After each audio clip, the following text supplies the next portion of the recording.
Hello, Marvin. I just want to remind you about our form and analysis class. Yes, sir. I had just finished up with the slide with Dr. Wilson. Ah, good. Good. See you in a little bit. How are you doing, Chanel?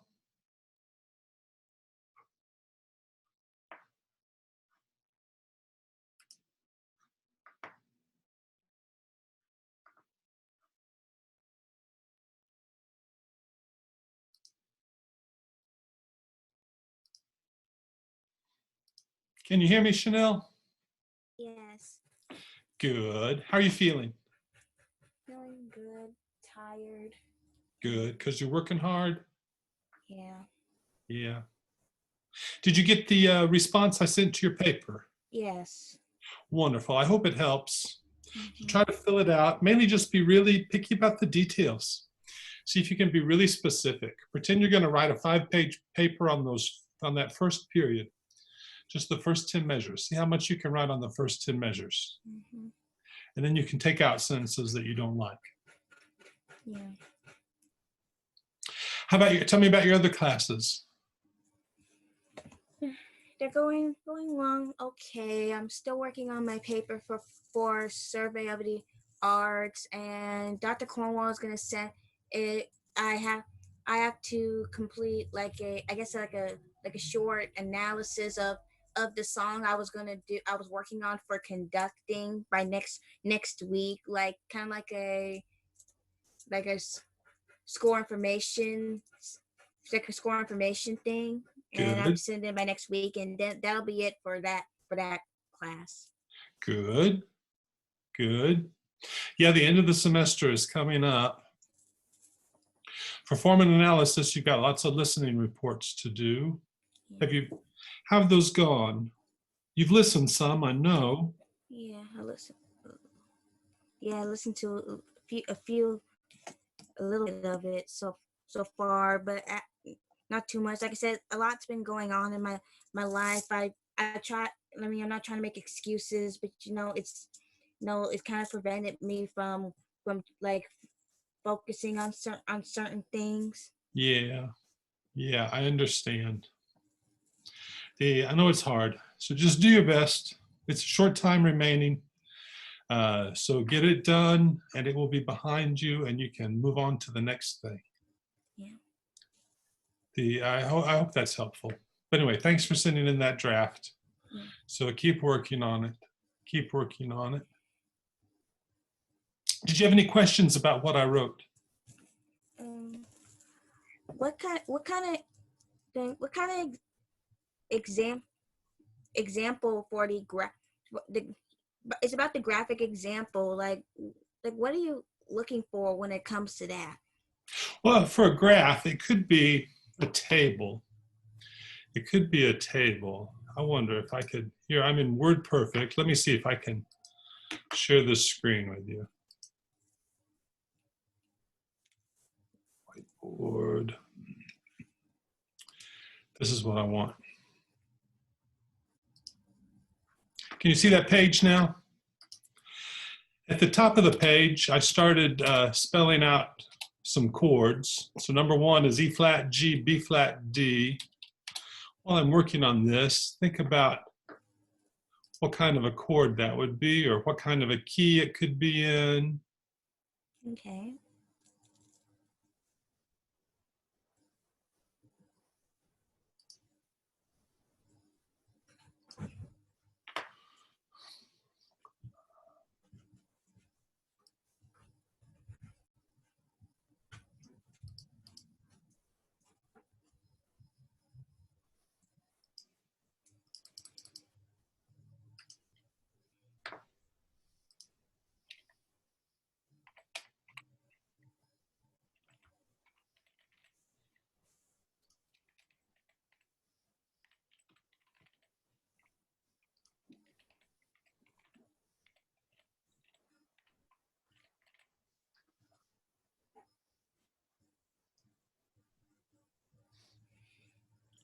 Exposition.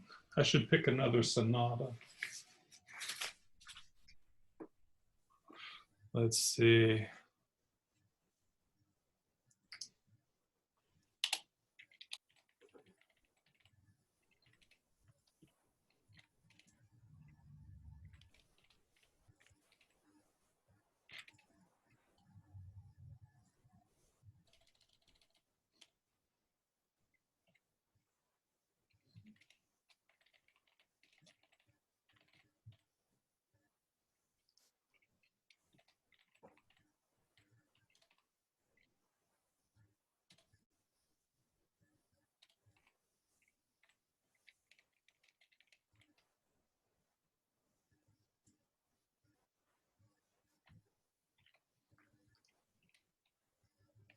What have you got for that first chord, Chanel? You still working on it? Yeah. Okay. E flat, G, B flat. So what kind of a triad? And of course, it's a seventh chord. So figure out the triad first, and then do the seventh chord.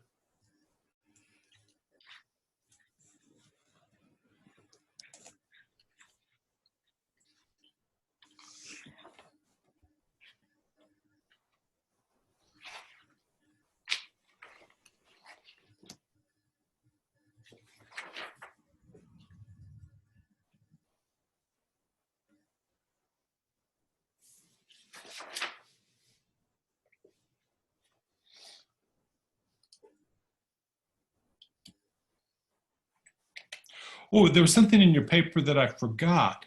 You mentioned that sonata forms always begin with the exposition, and that's not always true. It's usually true.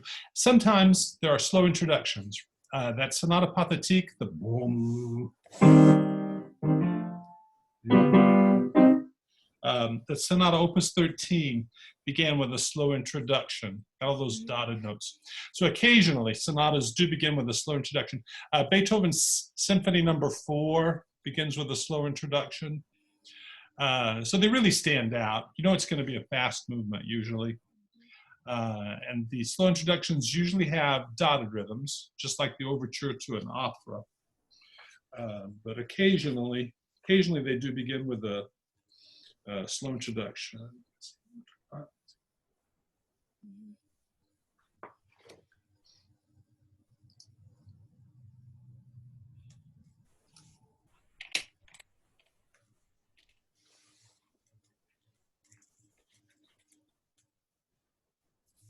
So how about that first chord? What have you got? Read it for me, please.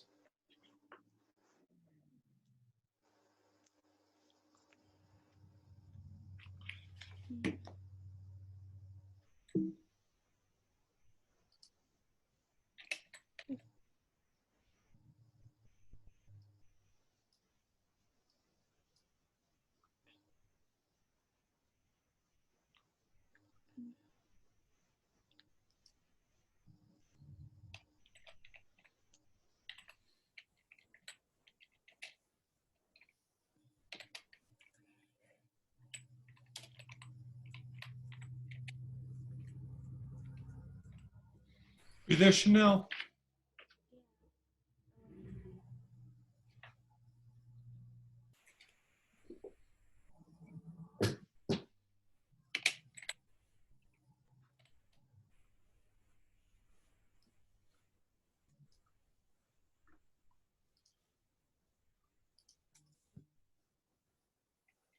Hey, Marvin, can you hear me?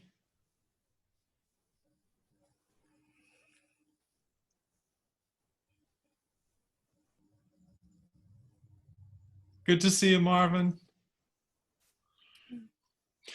We're just talking about our papers. Let's see. Can you see the screen? What do you see, Chanel? I see the graph. You can see the table I'm working on. Yeah. Good. Yeah. What comes after theme 1? Transition. Transition, absolutely. So just plop in the measure numbers. Only count measures with downbeats. So at this sonata, the sonata that your numbers will be different. The sonata that I'm looking at looks like the transition begins with measure 12. And theme 2 doesn't begin until measure 22. So I'll put in 12 through 21.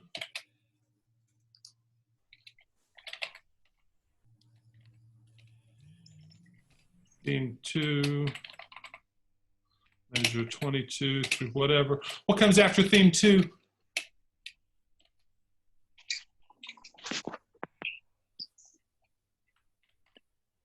Closing section. Closing section. Now, it could have subcategories if you want. So there's an easy kind of graph that you could do.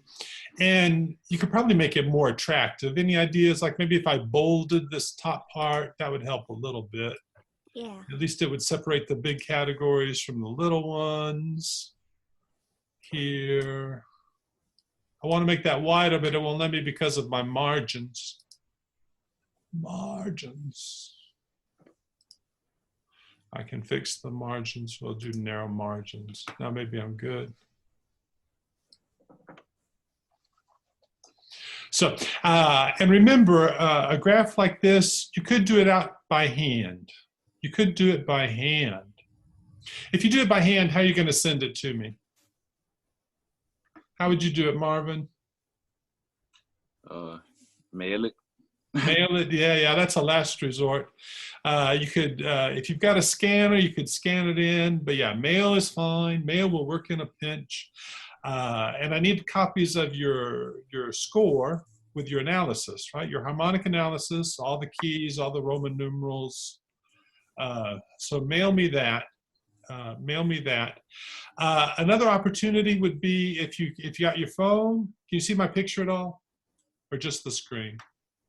If you've got your phone, you could take a picture and send me that. That'll be okay. If it looks like even halfway readable, maybe 3/4 readable. Make sure it's at least 3/4 readable because I'm old and my eyes are probably not as good as yours. But I'll even take like photographs. If it makes it easier, just send it to me somehow. So there's an idea for a graph. And I could do like extra information here, like theme 1. What can I say about theme 1? In this piece I'm looking at.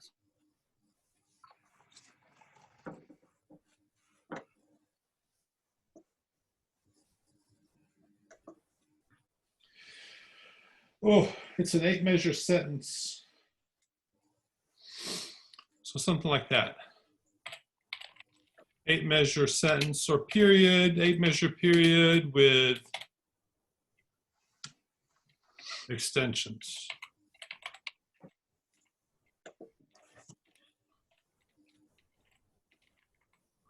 I'll bet it doesn't end with a perfect authentic cadence. Beethoven hardly ever does. Yeah, it goes through measure 11. And it's a half cadence.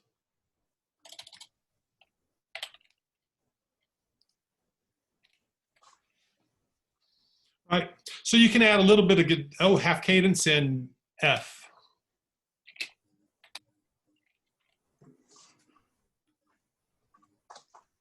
Maybe I could compress it a little bit.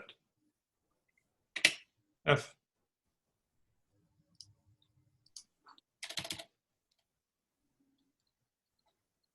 Is that good? That might be better. So you can save some space. But yeah, a table like this would be a really good thing to do. You can see the proportion. You've got the names of all the different parts. And then you could maybe just go back and use it as a guide. Developments usually end with what?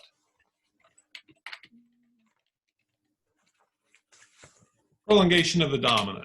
So you can put in like the measure numbers for that. If yours has it, not all sonatas do, but look for that. Look for that. So this sonata is in the key of B flat. When that recapitulation comes back in, can you see my screen still with the graph? Yes. Mhm, yes. Good. So when that recapitulation comes in B flat, I should grab your sonata. You want to back up and look and see if you don't have a lot of Fs in the bass right before then. Usually, excuse me a minute, and I will get up and find my score. Can you get out your scores? Do you have the Mozart there handy at all? Yes, sir. Wonderful. Well, let's look at it. Let's look at it. So the recapitulation. Your recapitulation begins in what measure?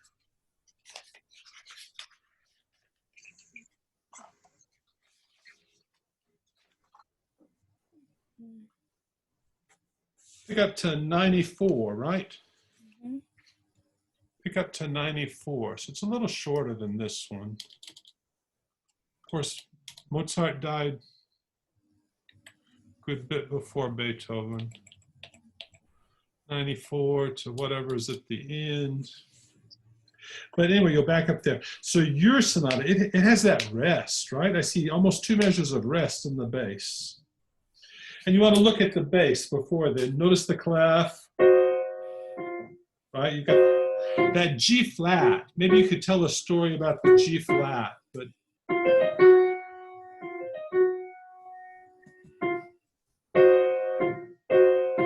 see how that works? So I would say in this sonata, the prolongation of the dominant begins in measure 88. Already in measure 87, you've got that cadential 6/4 chord, right? There's the E7.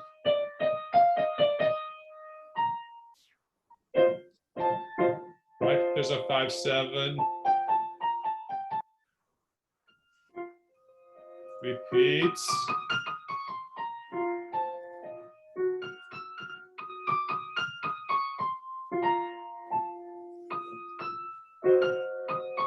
I've got to get my score out. But anyway, there's that prolongation, several measures long, where the only bass note is F. I say the only bass note, that's not quite true, because that G flat is kind of prominent here. But that GF, the G flat, what's it directing us toward? Right, it's got to go to F. And then it's literal in measure 91. So you could write a little bit in your paper about how Mozart plays with that. And maybe how that C was approached. See if you can track the bass line throughout the development. Track the bass line throughout the development. Let's talk about that. Find the development, find where it starts. I'm gonna call Malik, make sure, well, I'll see if I can get in. But if you get out your score, do you have your score also, Marvin? Yes, sir. Good, good, good, good. So get it out. What measure does the development start in?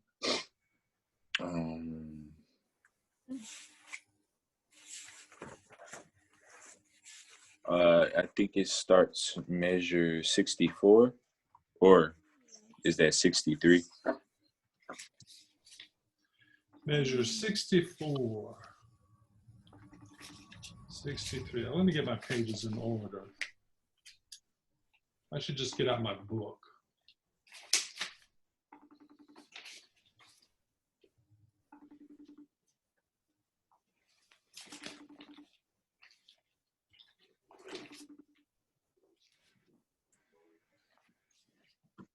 Malik, are you there?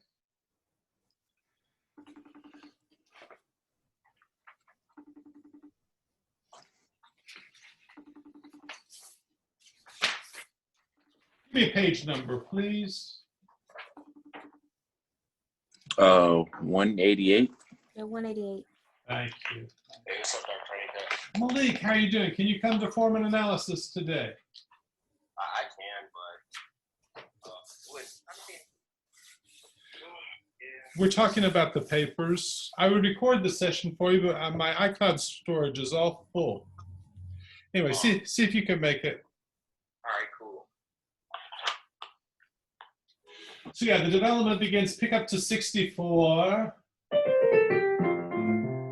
And we know that music, right? Where's that music from, Marvin? The very beginning, right? Doesn't that sound just like theme 1? Yeah. Yeah, so there's our head motive from theme 1. And as often happens, it will appear again at the beginning of the development. Of course, it's in a new key. Might not be. I mentioned in another lecture that triadic motive. Where does that come from? Do you remember? 64?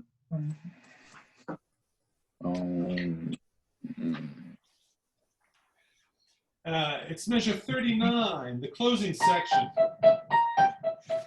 Those are the same literal notes. Wow, measure 39.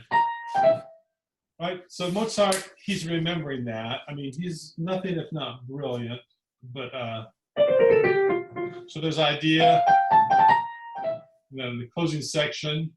And then this, the typical of developments, doesn't stay in the same key at all for long.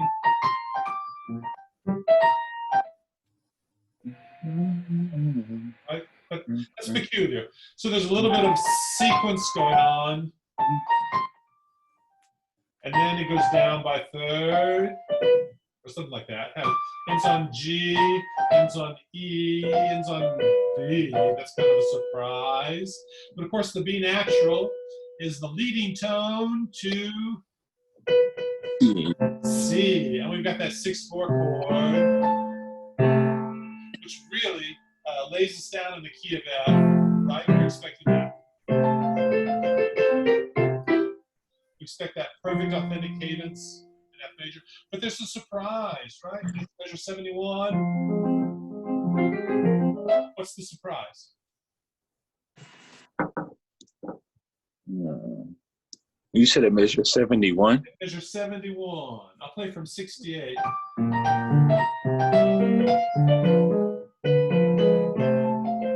that 6/4 chord really leads us to F.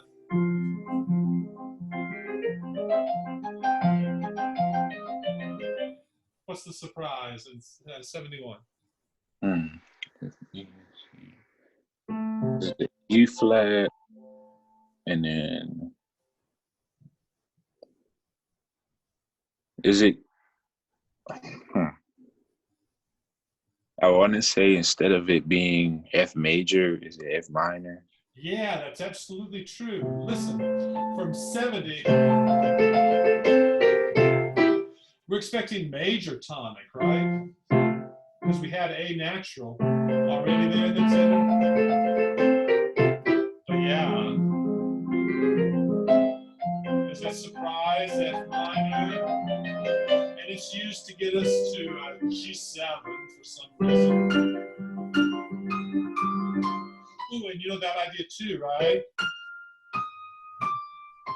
Those syncopated notes coming down like that. Doesn't that sound familiar? So theme 1, measure 9. We got a little bit of it, not so many syncopations in a row, but at least there's that start of it. So yeah, you can explore how these motives are used different ways and recycled. You can talk about the tonality. Let's stick with the tonality a little bit. I'll not get distracted. So I'm going to measure 73.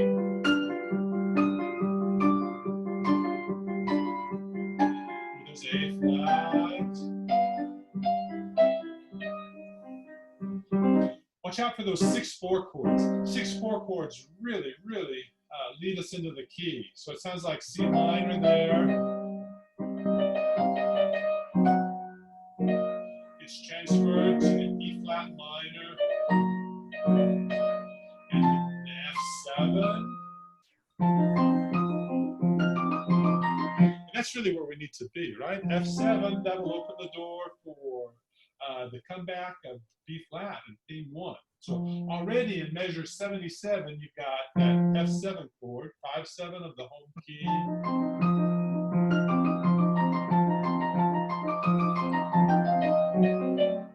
There's a surprise again, right? Instead of going straight to it, we're going to tonicize G minor. Ooh, that chord. Circle it. That's a fancy chord. Make sure you can identify that chord. Measure 80, beat 4.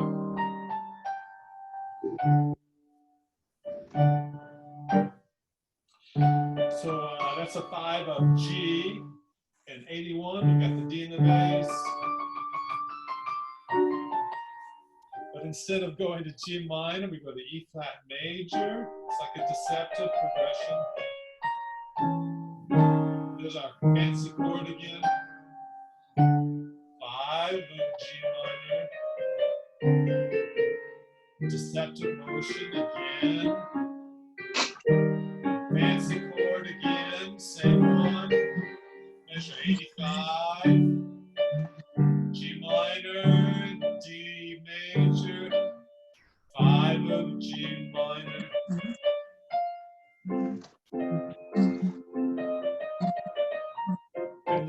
to get serious about getting back to B flat major. Doesn't it sound like he could have gone on all day with what we were doing? He just went back to B flat major, seems like, because it was time. It sounds a little abrupt.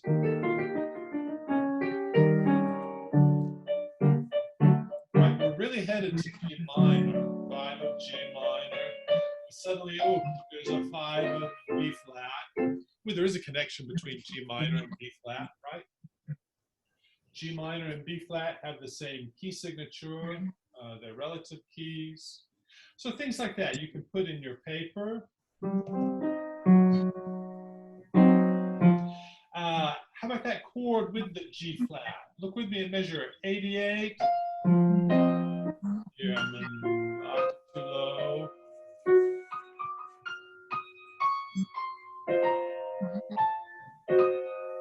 What is that chord? Can you put it in stacked thirds with a G flat? There's not a lot to work on. It's what measure is it? Measure 89, 90, and 91. He just trades them a little bit. There's F7, and then he substitutes that one. That's not a common chord at all. It's a neighbor note diminished seventh chord. Neighbor note diminished seventh chord. We haven't talked about that one much. Anyway, just one note changes. It keeps coming back to the 5 chord. See, by leaving it and coming back, I think he becomes a little more insistent on that 5-7 chord. So there's a lot you can write about the development. Try to include the prolongation of 5 wherever it starts in the piece. Well, in this one, where would we say? Where do you start getting the F's in the bass?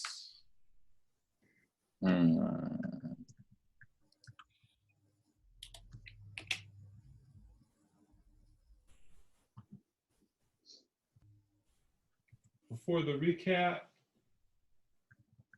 Oh, well, I think you start getting F's in the bass around measure 88, I think. 88, absolutely. 88, and it goes through 92, 93.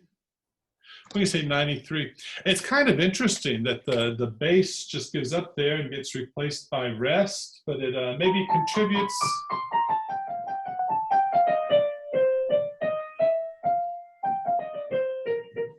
I don't know, see what you think the musical effect is. So things like that.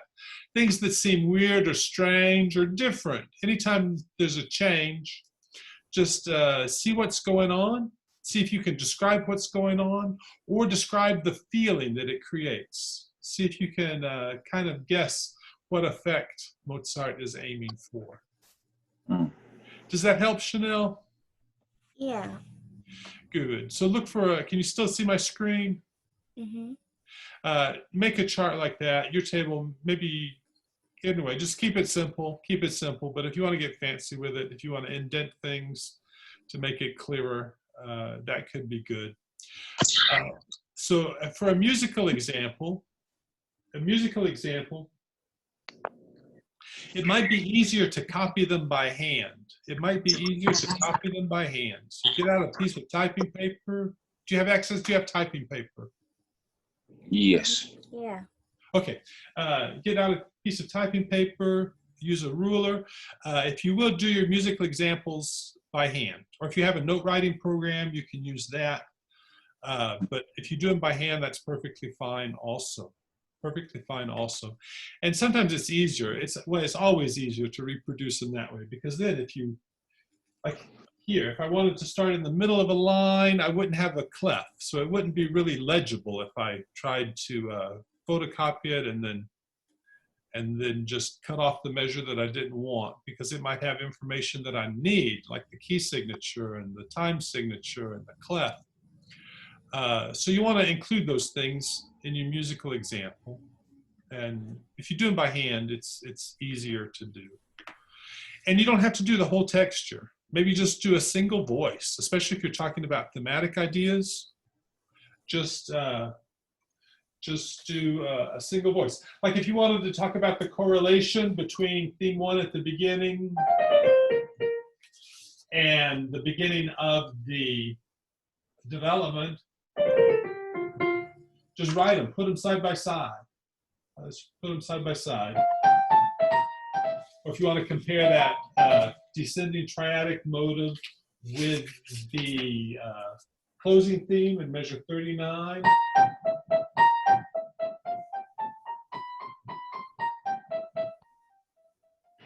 You could do that. Just put them side by side. Chanel, in her paper, she mentioned that trill that happens in measure 58. I don't know if you've had any chance to think about it, Chanel. Let me play for you at 57.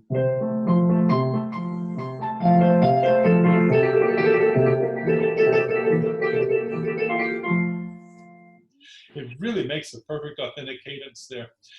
Things like trills and ornaments, they can often be a signal that something's going on, right? There's some reason the composer decided to put that trill or that ornament just right there. So sometimes that may be more important than we might think. Also in measure 57, you get that cadential 6/4 chord. Be on the lookout for those 6/4 chords. Those cadential 6/4 chords will really give us the key. Almost better than anything. So we're good for a table, some kind of table, that'll be fine. There are other kinds you could make, so I don't want to curb your creativity, but yeah, if you'll do a table like that one, that shows the exposition and the development and the recapitulation and the different parts with the measure numbers, it just lays it out in a really clear way. Be sure to include the keys much as you can. That'll help. Let's see. What am I sharing now? Do you see my picture? Yes. Oh, wonderful. Wonderful. How about any other questions or concerns? Not at the moment. How long did you want the paper to be again? 5 to 7 pages, isn't it? It's posted on Moodle. Let's see. Where's my Moodle page? I must have put it away.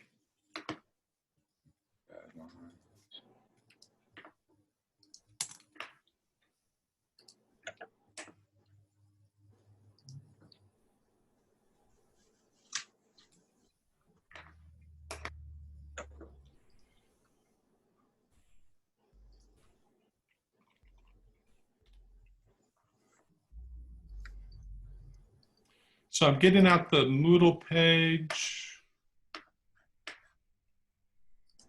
Is it the one that says analysis paper guidelines? Yes, that's it. That's it. You read it, didn't you, Chanel? Yeah, the guidelines, yeah. Yeah, Chanel used the right kind of font and the right size. Thanks.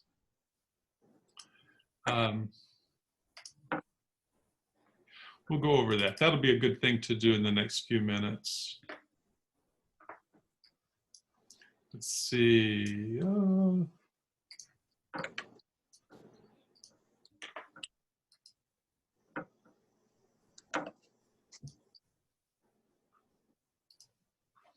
Can you see it now?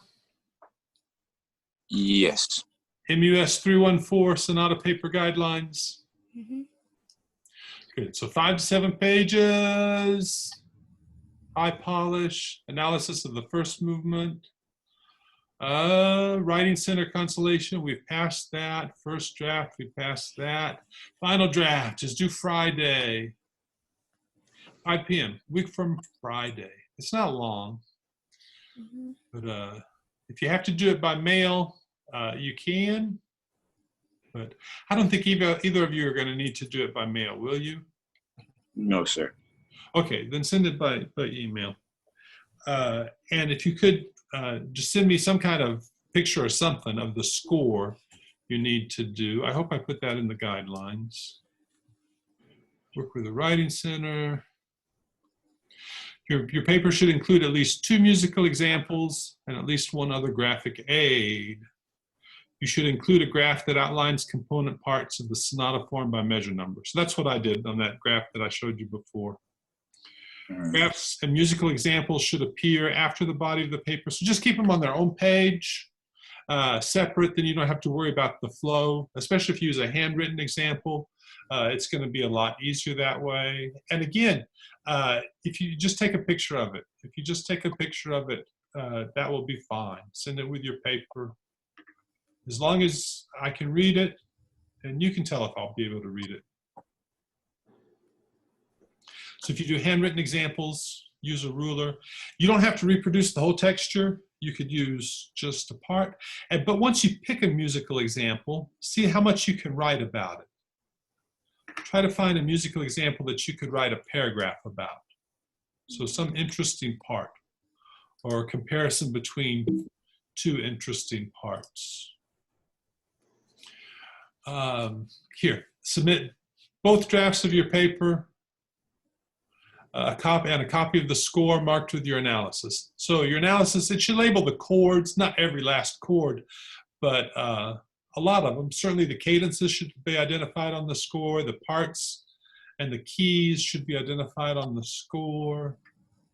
You can mark important motivic ideas and show how they're manipulated in the development. I think it would be a good idea to work on the score first. You want to listen a lot, make your notations on the score, and something should occur to you that would be interesting to go into detail about. So you won't need to use any quoted material. So just try to tell what's going on there and your impressions. Like if you were teaching this piece to someone or you were telling someone how it really should go, like maybe some ideas that you could bring with it. So think of imagery. Think of imagery. Like here, where the bass drops out. What are some images that you could, does it remind you of anything?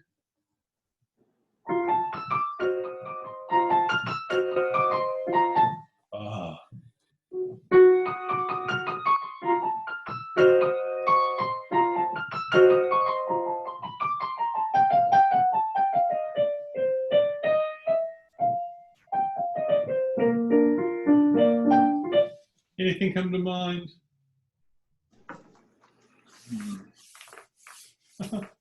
It's hard to just say, yeah, you need to have a creative idea right in this second. But give you a chance, give yourself space to have a creative idea. Like one I was thinking, it's a little unusual, the bass note is pretty high. For a long time, we don't have anything lower than middle C. It was a middle C in measure 87, and then everything is higher than that. Everything is higher than that. So it creates the sense of lightness.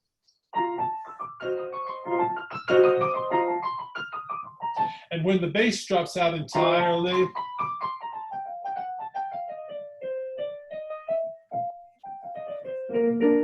I don't know, does it create a sense of flying or do you feel ungrounded? Those are maybe some words that might come to mind with a long rest in the bass. Or do you feel unbound? And then the feeling when it comes back to theme one. Try to tell about things like that. So just interesting parts that you hear. I hope that's helpful. Is it helpful or is it daunting?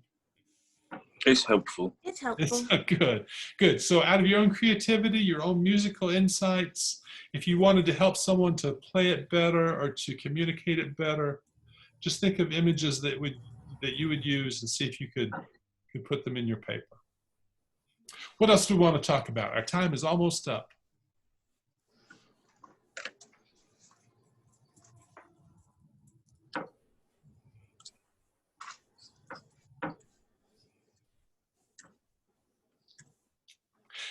Do y'all communicate with each other outside of class? No. Yeah, I encourage you to, if you want to. There's no force, but it's okay to trade ideas or encouragements, mainly trade encouragements. So if you want to, optional.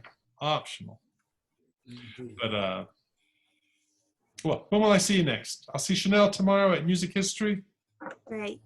And Marvin Friday again for this class. Yes, sir. Good, Sure. good. So in music history, we have 3 more class meetings. In this class, only 2 more after this one. We'll meet Friday and then again on Wednesday. Maybe you could read a paragraph for us on Friday? See, it'll be optional. I'll think of something else that we could review on Friday if you don't want to do that.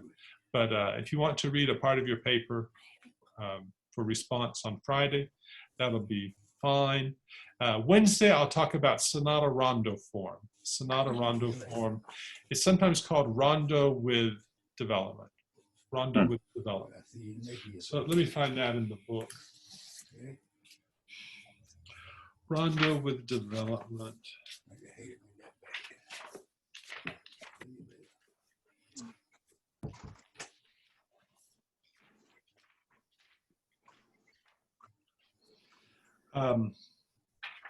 Sonata rondo.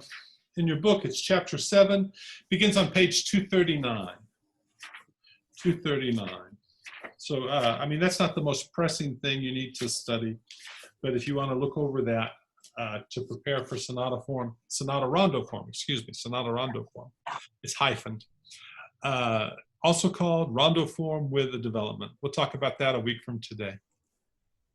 All good for now? Yes, sir. Good. I'm giving you big hugs.